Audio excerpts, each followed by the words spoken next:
கமல் அவர்களோட அந்த கண்டிப்பு தன்மைக்கு ஈக்குவலா விஜய் சேதுபதி அவர்களோட அந்த கண்டிப்பு தன்மை இருக்க வாய்ப்பு இருக்கா? சார் கொஞ்சம் டஃப்பான விஷயம் தான், அதுக்கு படம் பண்ணிட்டு போயிடலாம் பேசாம. Mister gold cooking coconut oil, இது சமையலுக்குன்னு ஸ்பெஷலா தயாரான பியூர் கோகனட் ஆயில். சமையலுக்கு ஸ்பெஷலான mister gold cooking coconut oil. As ஒரு நடிகராக ஒரு ரொம்ப நல்ல நடிகர், ரொம்ப இன்டென்ஸான ஒரு நடிகர்.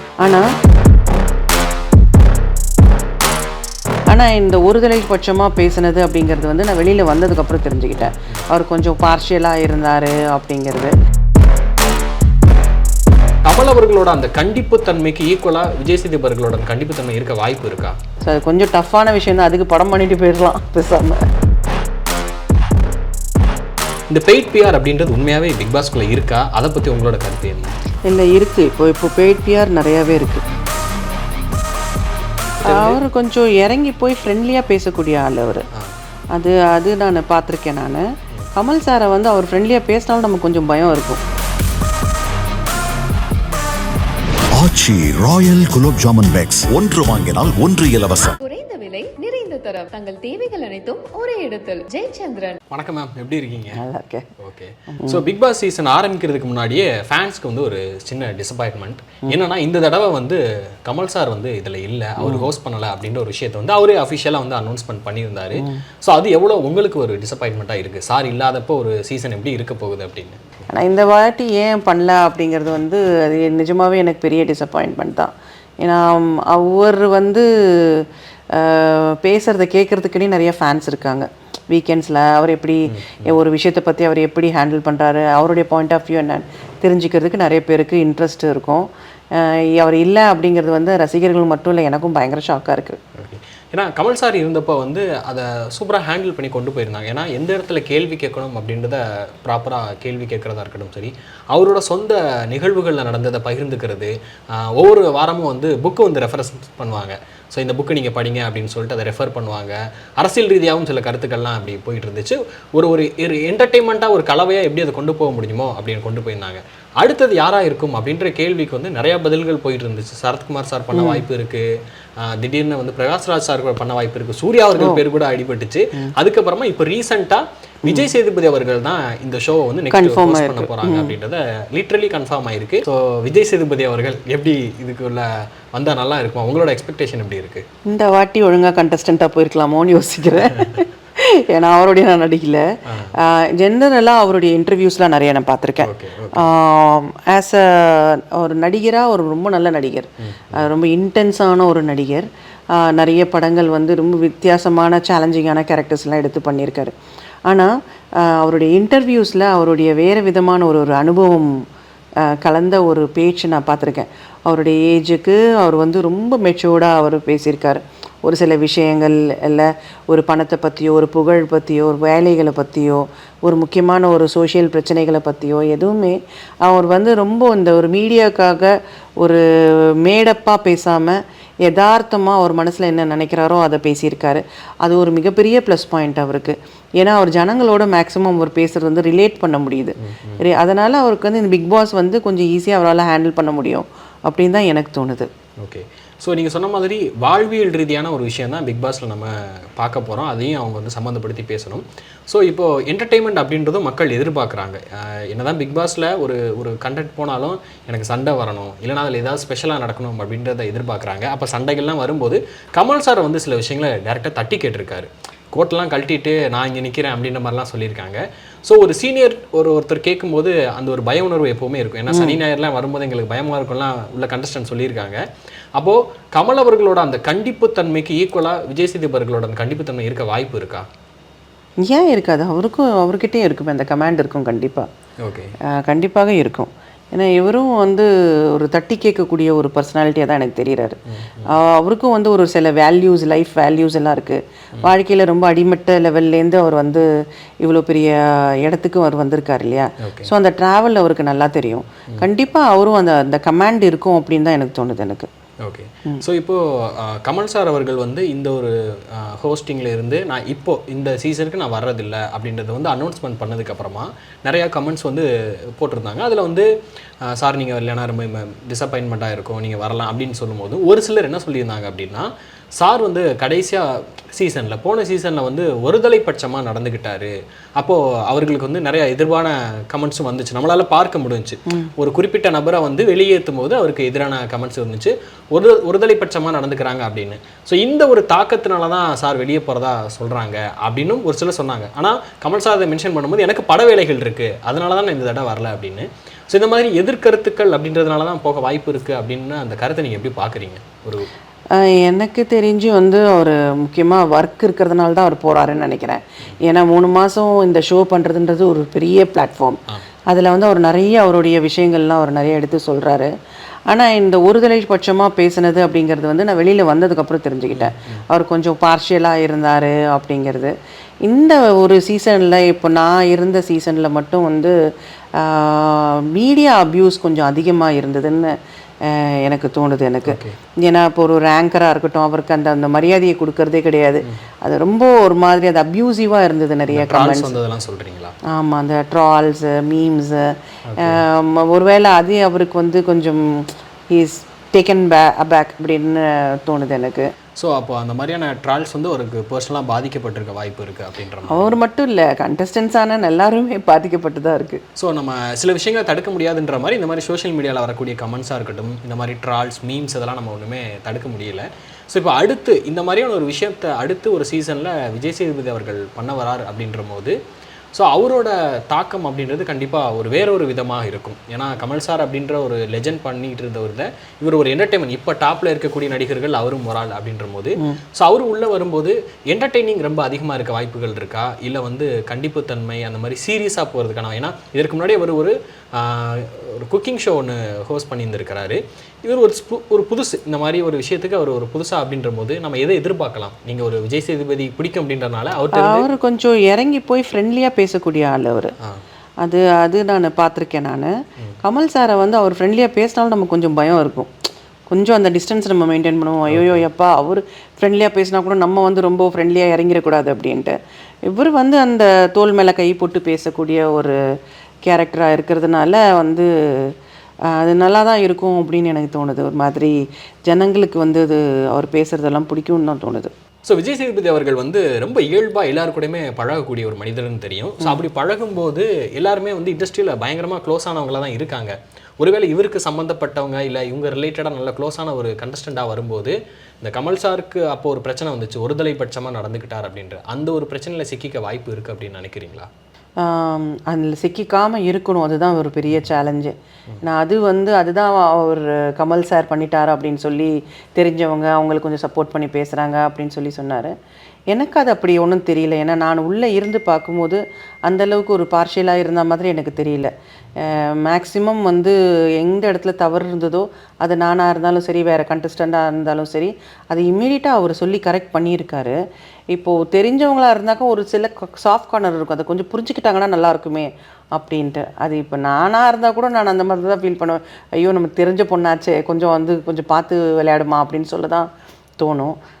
அது வந்து ரொம்ப ஓவர், அதாவது அவர் செஞ்சுருக்கிறது ஒரு பெரிய குற்றமாக இருக்கலாம், இதுக்கு வந்து சொல்லித்தான் ஆகணும் அப்படின்ற பட்சத்தில் அவர் சொல்லாமல் இருந்தால்தானா அது தவறாக போகும்.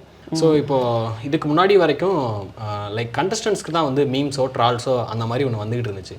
போன சீசனில் இருந்து தான் ஹோஸ்ட்டுக்கே ட்ரோல்ஸ் வந்தது, ஹோஸ்ட்டே தாக்கி பேசினது, அதுவும் முக்கியமாக ஒரு சீனியர் ஆக்டரை வந்து தாக்கி பேசினது இந்த மாதிரி இருந்துச்சு.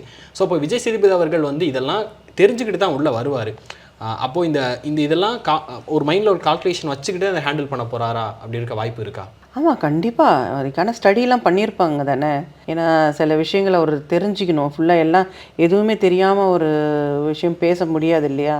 ஒவ்வொரு கண்டஸ்டண்ட்டை பற்றி அவங்களுடைய டீட்டெயில்ஸு, அவங்களுடைய ஃபேமிலியை பற்றி எல்லாமே தெரிஞ்சுக்கணும்.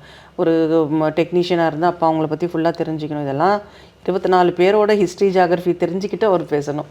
ஸோ அது கொஞ்சம் டஃப்பான விஷயம் தான். அதுக்கு படம் பண்ணிட்டு போயிடலாம் பேசாமல். ஸோ அவருக்கு கொஞ்சம் தைரியம் அதிகம் அப்படின்னே சொல்லலாம். ஆமாம், ஆனால் அதுக்கு சப்போர்ட் பண்ணுறதுக்கு டீம் இருப்பாங்க.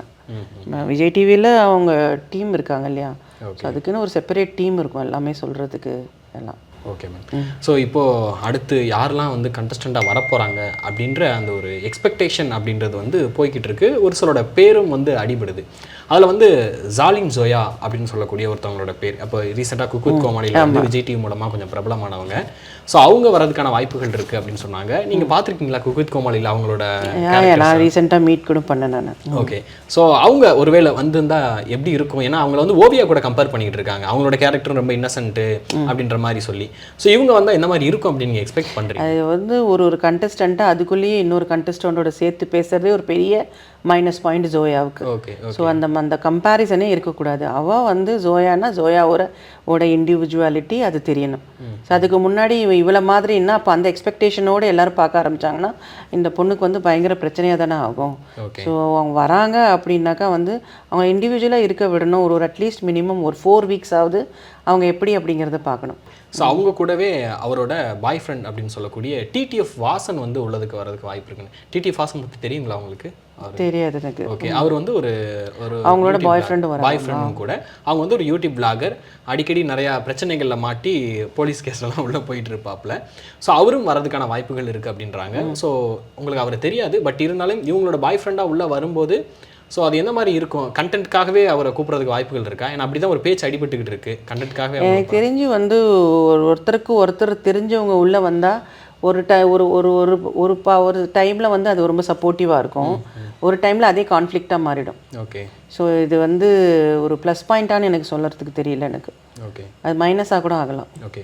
ஸோ அது மட்டும் இல்லாமல் பெரும்பாலும் விஜய் டிவியில் இருக்கக்கூடிய பிரபலங்கள் வந்து கலந்துறதுக்கான வாய்ப்புகள் இருக்குது. அதில் விஜய் டிவியை நம்ம எடுத்துக்கிட்டோம் அப்படின்னா அதில் வந்து மாகாப்பா அவர்களோட பெயர்கள் வந்து அடிபடுது, ரக்ஷன் வரதுக்கான வாய்ப்புகள் இருக்குது அப்படின்ற மாதிரி சொல்கிறாங்க. அவங்கள எல்லா சீசன்லேயும் சொல்லிக்கிட்டு தான் இருக்கிறாங்க. அதாவது இப்போ மீடியாவில் வந்து வேணும்னே ஒரு சில பேரை வந்து புகுத்தி விடுவாங்க. ஸோ அவங்க யாரும் வரவே மாட்டாங்க. அவங்க இல்லாத வேற ஒரு ஆட்கள் தான் வருவாங்க. நான் அதுக்கு முன்னாடியே நீங்கள் எல்லாரும் ஃபுல் டிஸ்கஷன் பண்ணிட்டு இருக்கீங்க. ஓகே. ஸோ கொஞ்சம் வெயிட் பண்ணினா கரெக்டான கண்டஸ்டன்ஸ் இது தெரியும். ஓகே. இதுக்கான இன்னும் வந்து வேற ஃபீல்டுலேருந்து எடுப்பாங்கன்னு எனக்கு தோணுது இந்த வாட்டி. ஸோ இப்போது ஒவ்வொரு சீசனுக்கும் வந்து ஆடியன்ஸ் வந்து டெவலப் ஆகிட்டே இருக்காங்க. அவங்களோட மீம்ஸோ இல்லை அவங்க போடக்கூடிய கமெண்ட்ஸ் மூலமாகவும் நம்மளால் பார்க்க முடியும். அதில் கடைசியாக ஒரு டேர்ம் வந்து எல்லாரும் யூஸ் பண்ண ஆரம்பித்தாங்க, பெய்ட் பிஆர் அப்படின்ற ஒரு வார்த்தையை வந்து. ஏன்னா பொதுவாக எப்போவுமே ஜனங்கள் வந்து ஓட்டு பற்றி பேசும்போது அவங்களோட பாசிட்டிவிட்டியோ நெகட்டிவிட்டியோ அதை பற்றி தான் சொல்லுவாங்க. ஆனால் அந்த பெய்ட் பிஆர் அப்படின்ற இந்த டெக்னிக்கல் டேர்ம்லாம் வந்து ஆடியன்ஸ்க்கும் தெரிய ஆரம்பிச்சிருக்கு. அதை பற்றியும் பேச ஆரம்பித்தாங்க. அதுவும் ஒன்று போயிட்டு இருக்குன்னு. இந்த பெய்ட் பிஆர் அப்படின்றது உண்மையாகவே பிக் பாஸ்குள்ளே இருக்கா? அதை பற்றி உங்களோட கருத்து என்ன? இல்லை இருக்குது. இப்போ பெய்ட் பிஆர் நிறையாவே இருக்குது. அது வந்து இப்போ வந்து பிக் பாஸுக்கு மட்டும் இல்லை, பாலிடிக்ஸில் இருக்குது. ஓகே. ஓகே. சினிமாவில் இருக்குது, எல்லாத்துலேயுமே இருக்குது. இப்போ இந்த பிஆர் வந்து ஒருத்தங்களை வந்து ஏற்றி விடுறவும் முடியும், ஒருத்தங்களை கீழே சாய்க்கவும் முடியும். அந்த நீங்கள் கொடுக்குற பேமெண்ட்டை பொறுத்து.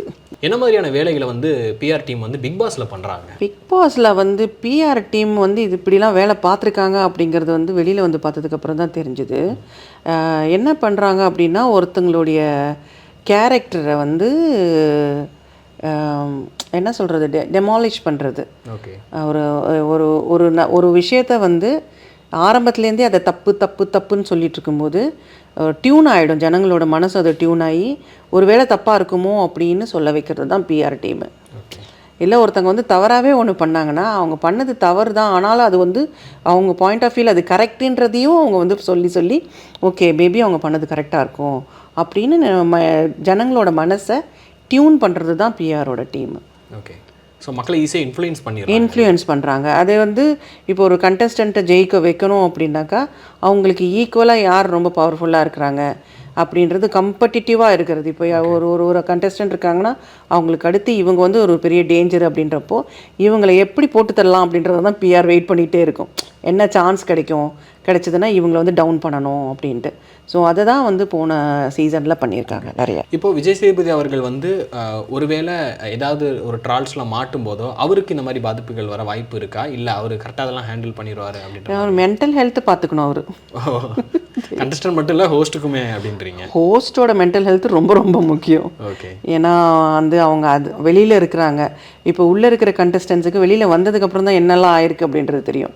அப்போ ஹோஸ்ட் வெளியில் இருக்கும்போது அவங்களுக்கு வந்து எல்லா பக்கத்துலேருந்தும் அம்புகள் வந்துக்கிட்டு இருக்கும்.